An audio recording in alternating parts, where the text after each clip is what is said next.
So I wanted to have a very quick fireside chat with, because the heart of the summit is not only about the last couple of days I've been speaking at many summits, and it's not only about having theories, policies, and everything, but mainly about today these three gentlemen who just don't stop at making concrete solutions. They are scaling them, they're showing to the world, and they're really acting on it. So with this, I'll just very quickly say Jürgen. Jürgen is the founder of the Ocean Robotics project. It's a mission to protect and regenerate our oceans through technology. Then we have Bhupinder. He's the founder of Swiss Boat, which is also from here, from Lausanne. He's not only rethinking, but his product, his technology is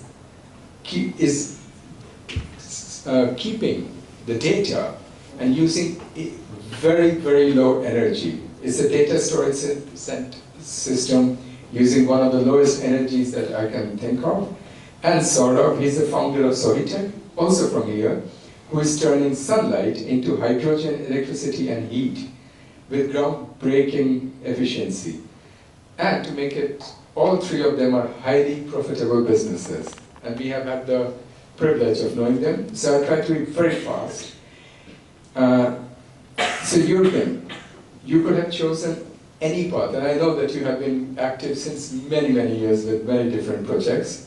Why did you decide to tackle one of the toughest frontiers, that is protecting our oceans? And what is the moment when you thought, I have to do this? Thank you, Ben, and welcome everybody. So actually, I was a serial entrepreneur and built up 5 companies in the past. I am also a traveler, and the last 20 years, the pollution of the oceans and all other things, toxination, climate change is getting so worse that we really had to do something against it. Second, the conferences, COP 29, 30, are probably important to meet, like UN, so you need a place to meet. But I and my partners, so we're about 200 people, we're wondering that there is maybe too less outcome, or why is there no impact? And we didn't want to wait and turn theory into action. And afterwards I will give you 1 or 2 cents. Thank you. And Saurabh, you are a researcher. You could have stayed in the academics, publishing papers, but you decided to build Soitec. So what was the moment when you said, no more theories, let's get it done? Firstly, thanks for having me. Actually, the flow for me to get into action was right from the beginning. I would say my motivation was a bit reverse.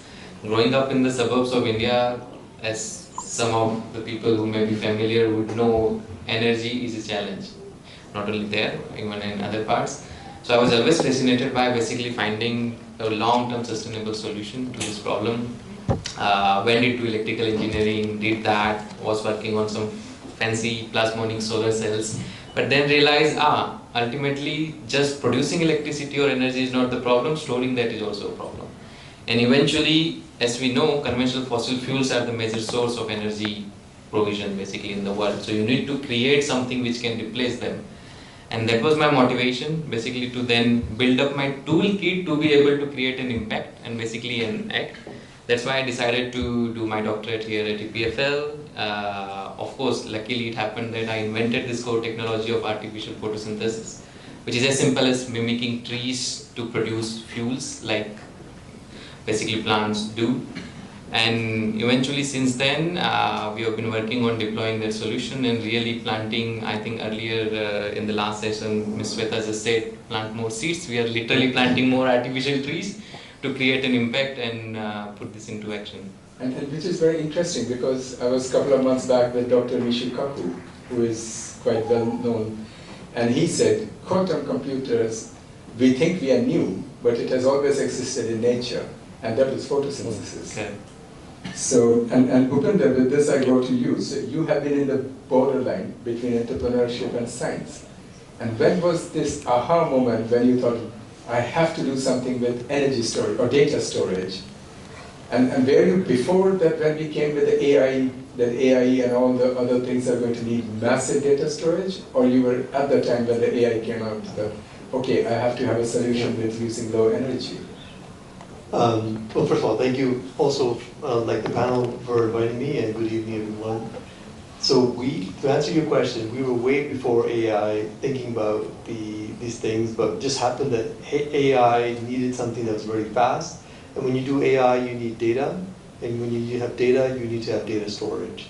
So it's an enabling technology to enable AI. But the epiphany for me happened in 2011.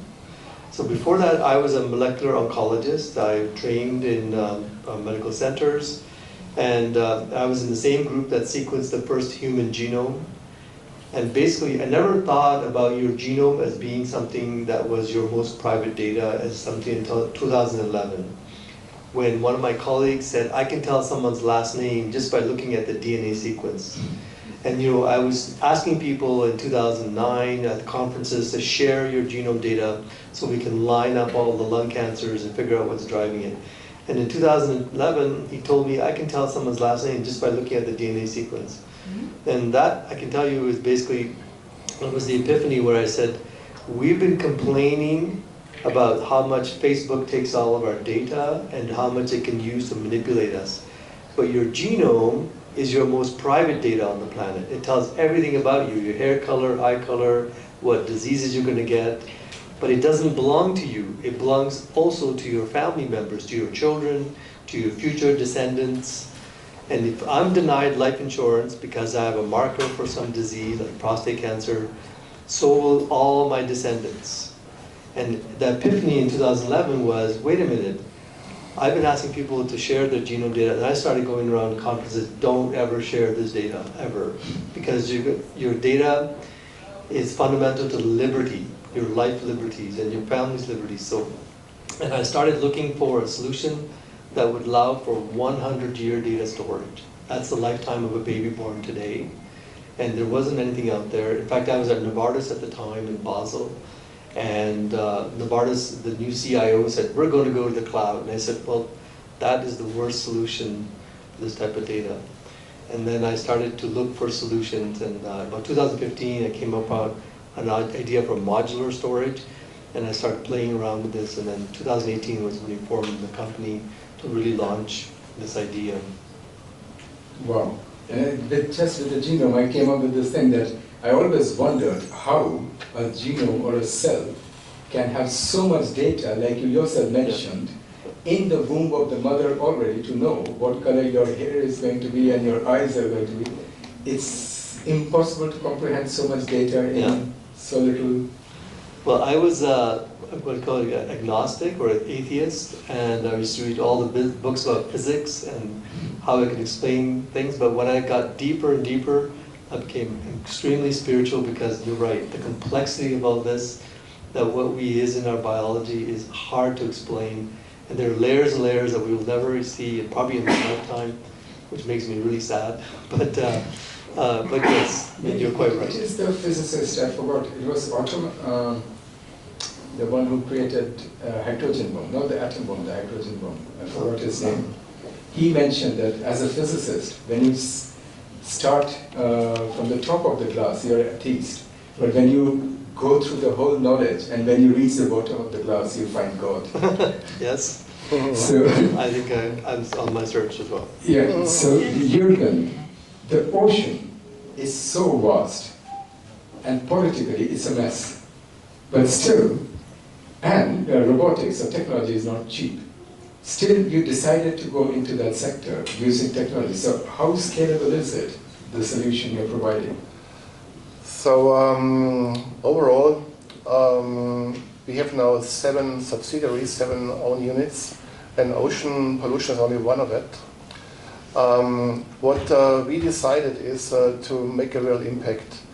And the impact means for us to recognize the problem and at least solve it by 30, 40, 50%. This counts for the pollution of the ocean. This counts also for the climate change, another project. Regarding the pollution of the ocean, so we developed actually huge submarines which would be drive autonomously through the oceans and get a significant amount of plastic out of the ocean below surface. So probably everybody knows the ocean cleanup, so it's an inspiration for us as well. But you need to know it's only 0.5% of the plastic is on the ocean surface. The rest is in the depth of the ocean, etc., etc. Overall, scalability means for us that we want to start small. We want to build a huge community, so it's not only driven by us.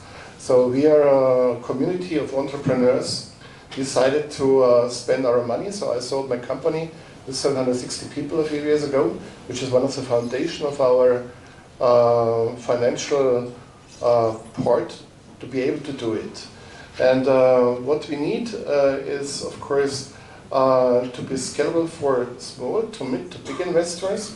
And for example, the second project is about fight against the climate change, planting mangrove islands, mangroves, seaweed, kelp in a huge scale. So you can start only with 150,000 for a kelp farm. You can build 20,000 hectares as the next step within one country. Then we are currently negotiating, for example, with people from government from Australia, New Zealand, South Africa, Chile, Argentina. We want to build, at the end is our vision, so to say, a belt around Antarctica. Since the air around Antarctica is easier for us in a political way. When you plant kelp, for example, in South Africa, you have a lot of problems with politics, military zones, hotels, which do not like, of course, kelp in front of their beaches. So the best way is to have ocean farms. And the limit is, actually, there's no limit.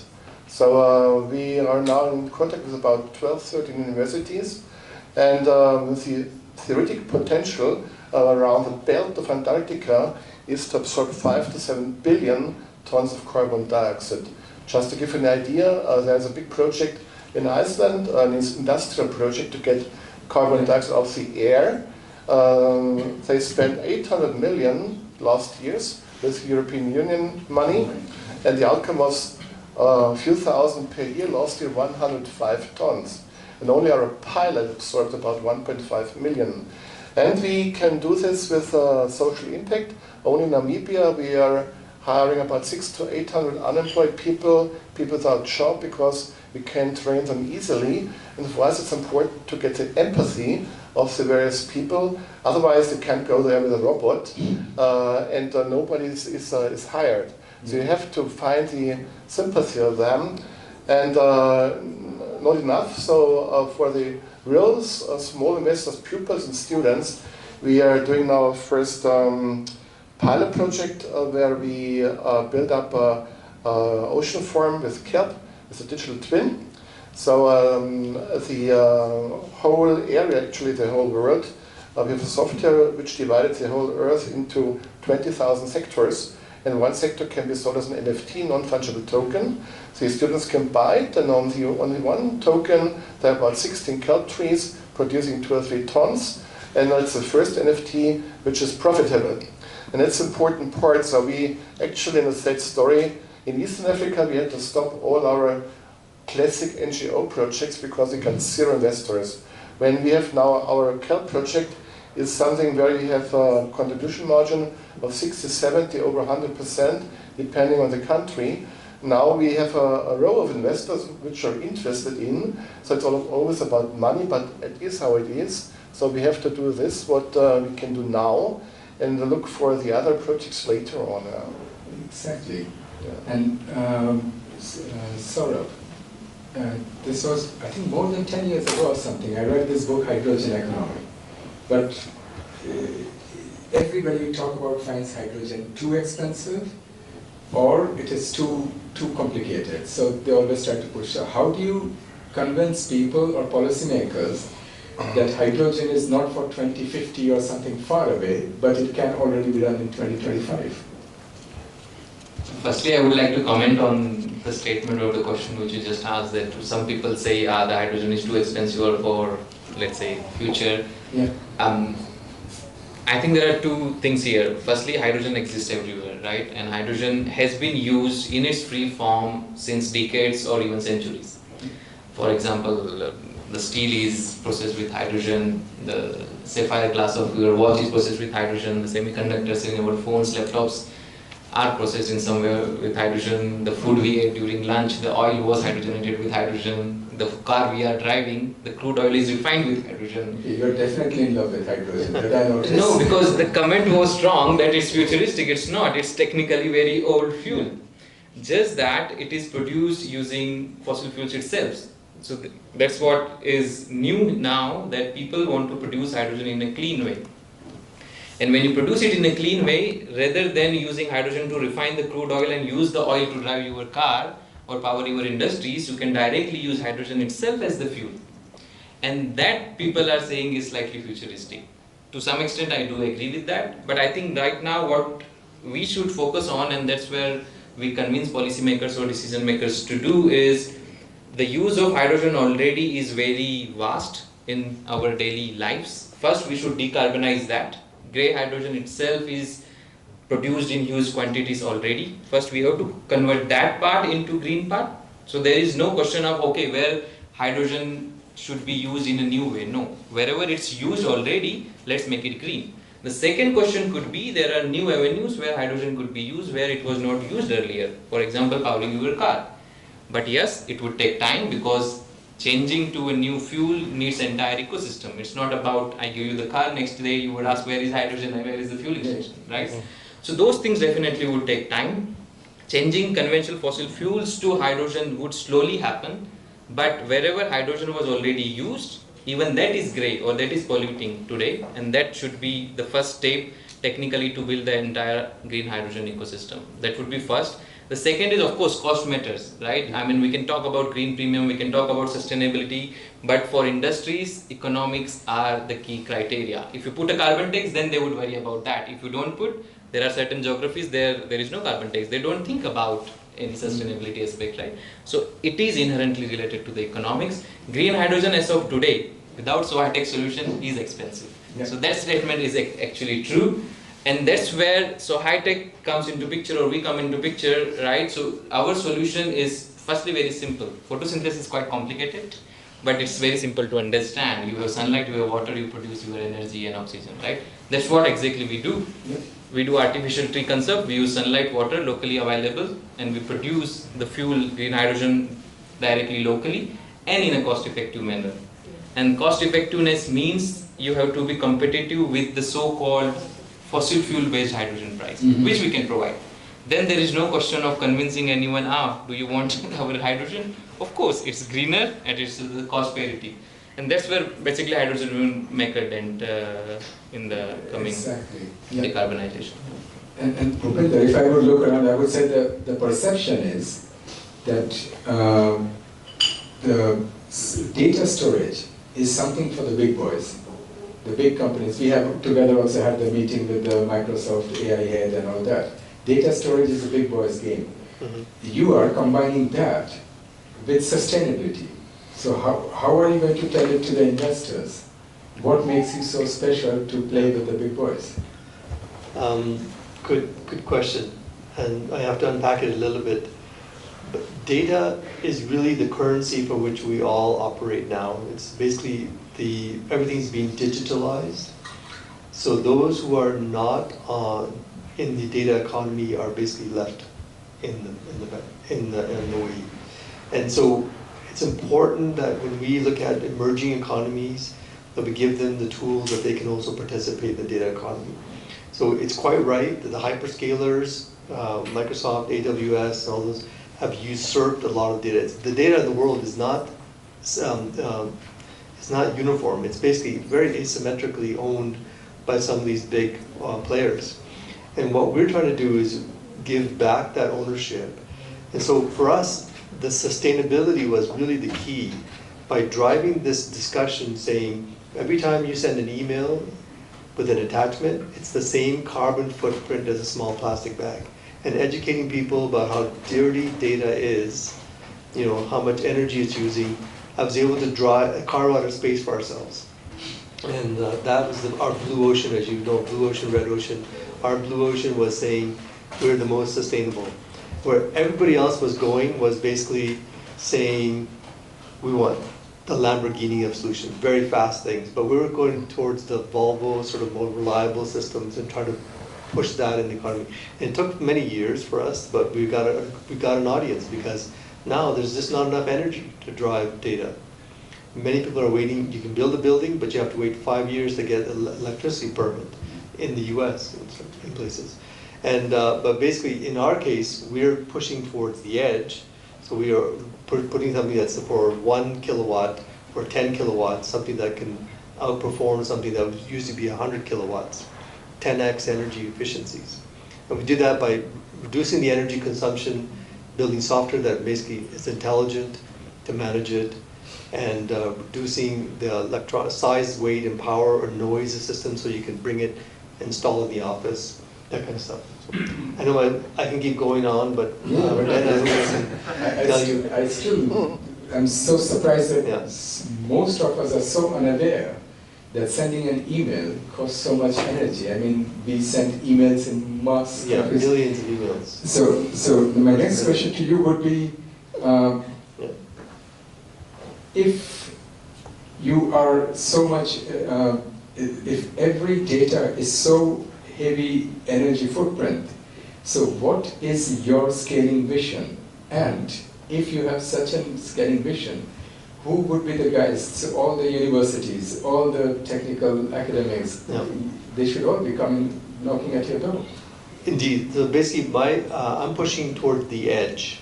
So basically, data ownership now becomes, I want to have it in my house. And we're pushing that equation. So we are building systems that for 30 watts can run your AI inference, for instance. It's predicted that we will all have AI agents. I'm talking about North America and Europe experience generally. So you have an AI to do your taxes or an AI to do your household maintenance, etc. And so to do that, you don't have to have a massive 10 kilowatt system or 10 kilo rack. You can do something with 30 watts. So that's less than a light bulb, you know, kind of thing. And we build those systems so you can run AI inference on very low power systems and store your data on premise so that you have the governance and the privacy of your data. So that's how we're going. So it just has so happened that we were already building this, but as AI sort of evolved into this now in the last couple of years, we were well prepared for opportunity because we already had the systems in place.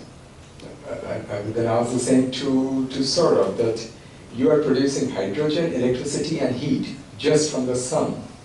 So it's like a mini power station. So what do you see the future? All the cities, national energy security, everything being supplied by your product?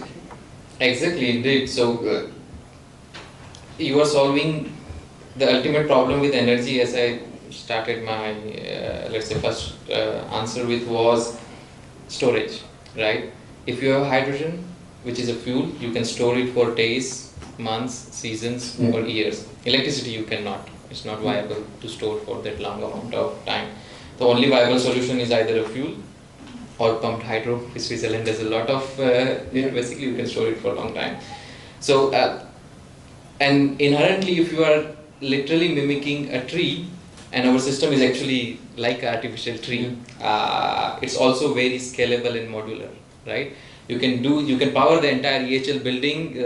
I saw a nice, let's say, outskirts with some plants there. You can literally integrate our artificial tree. The entire energy demand of the building basically can be sustained with that.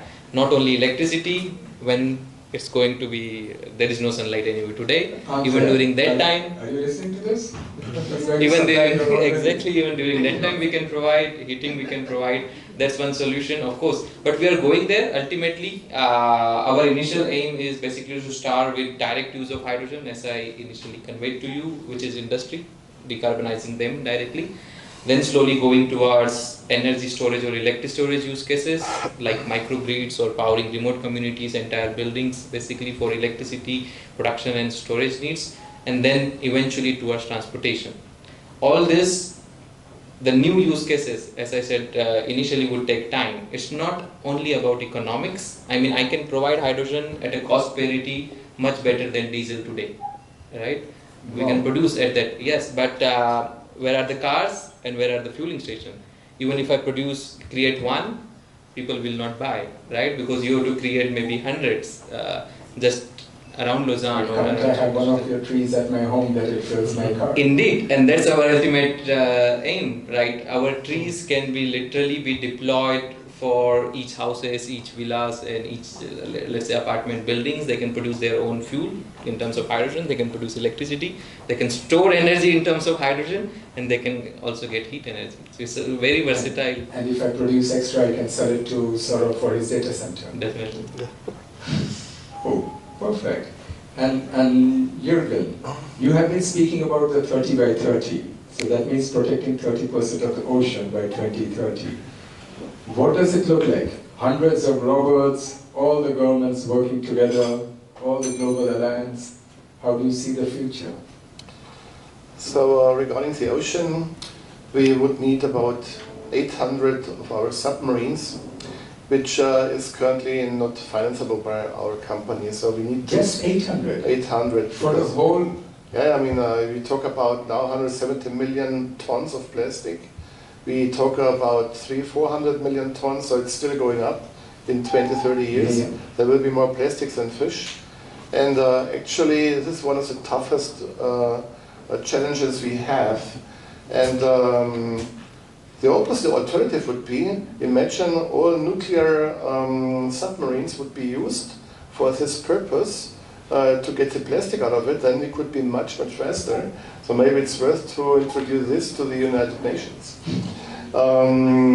Second is, so we were focusing currently on this huge CCS project, because here we are sure that we get the impact as a game changer, possible game changer, to stop the climate change. And this sounds now very fantastic, but all what we know from universities around the world supporting us, a lot of organizations, governments, when they manage to get 5 to 10 billion tons out of it from the atmosphere, then there could be a real stop of the increase of the temperature. For this, of course, we are much too small. And to do this, so we need to raise a huge community around the world. We are now a few thousand in our community, we need to be a few million to be strong enough to have a voice in the various governments. European Union, for example, so we, just give you one small sample, we answered a so-called call. 6 weeks, 4 persons were busy answering 40 pages. We didn't even get an answer from the European Union. So we called 20, 30, 40 people, maybe the wrong one. Maybe we were not the right area to ask whom to get on board. But we need European Union, we need United Nations. It's not only our project. So we love to share with a lot of other people, other NGOs, to make this happen, because it's possible if you work all together. And same with the ocean. So we have to come to a point where more money is spent for sustainability than for weapons. Look at European Union. So first 5 years of Mrs. European Union, so to say, there was a $1 billion deal, it's gone. The Green Deal is gone. Now it's about Napoleon 2.0, investing more and more money for military services. And this is one of the key problems of mankind. So and I guarantee you, in 20, 30 years, we have so many problems with water scarcity that the underwater lakes will dry out, that this will be the major problem on Earth. It's not 20, 30. It's okay, I don't want to shock everybody, but it could be faster. So we really, there will be a point where the nations will really have to come together, and it's a 5 post 12. And that's also why we, so my partners and I, but there are a lot of other organizations. We just have to build a community, not to work against each other regarding getting, let's say, money from sponsors. So it should be one community.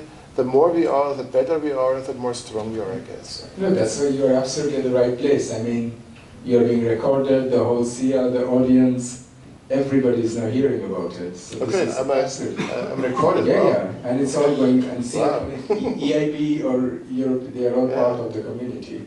So now I ran out of questions. Anybody from audience has any question for these three gentlemen? Please.